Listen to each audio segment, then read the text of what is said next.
రాహుల్ గాంధీని చూస్తే బీజేపీ నాయకత్వానికి భయమవుతుందని తెలుస్తున్నది. గతంలో మహాత్మా గాంధీకి బ్రిటిష్ వాళ్ళు ఎట్లా భయపడ్డారో అట్లనే రాహుల్ గాంధీకి ఇలా బీజేపీ వాళ్ళు భయపడుతున్న పరిస్థితి. స్పష్టంగా మొన్న ఒక అంశం చెప్పిండ్రు వారు. సత్యం బలమైనదా సత్తా బలమైనదా అంటే సత్తానే బలమైనదని నమ్ముతున్నది బీజేపీ ఆర్ఎస్ఎస్. అంటే అధికారం మాత్రమే బలమైనది అనుకునే ఒక భ్రమలో ఇలా బీజేపీ బతుకుతున్నది. గతంలో ఆర్ఎస్ఎస్ కూడా అదే ఆలోచనతో ఉన్నది.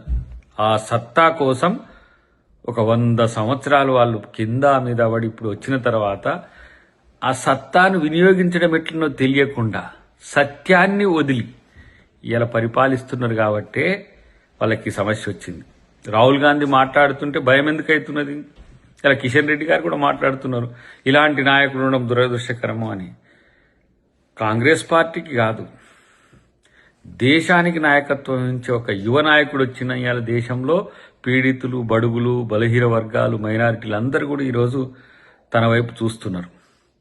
రెండవది, మీరు గెలవడానికి చేసే రాజకీయం తప్పితే ప్రజల్ని గెలిపించే రాజకీయం బీజేపీకి తెలియదు.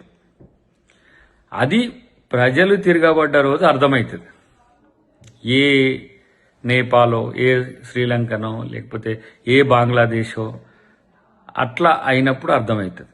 కానీ ఒక మాట మాత్రం వాస్తవం, ఇప్పటికీ ఒకే ఒక్కడు రాహుల్ గాంధీ బీజేపీకి, మోదీకి నిద్ర పట్టకుండా చేస్తున్న పరిస్థితి మనం గమనించాల్సిన అవసరం ఉంది. అందుకనే పిచ్చి పిచ్చిగా ట్రోల్స్ చేస్తారు, గాంధీని విమర్శిస్తారు, నెహ్రూని విమర్శిస్తారు.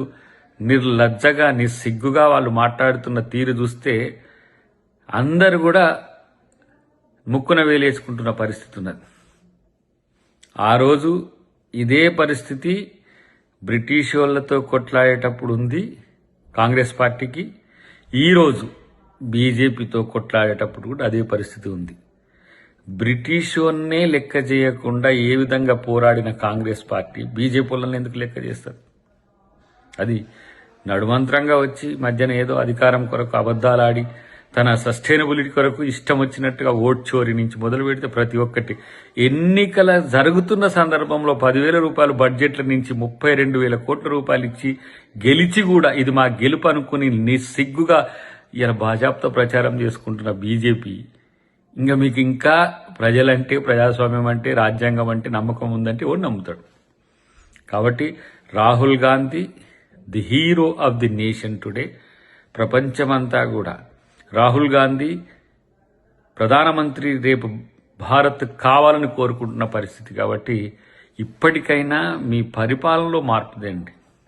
అట్లీస్ట్ ఏదో ఒక రకంగా మనుషులతోనో మిషన్లతోనో గెలిచిన దాన్ని మార్పు కొరకు ప్రయత్నం చేస్తే మిమ్మల్ని గౌరవిస్తారు తప్పితే ఇట్లా ఎలాంటి భేషజాలకు పోకుండా మీరు చేస్తున్న తప్పులతోని ప్రజాస్వామ్యాన్ని వెక్కిరిస్తున్న పరిస్థితి.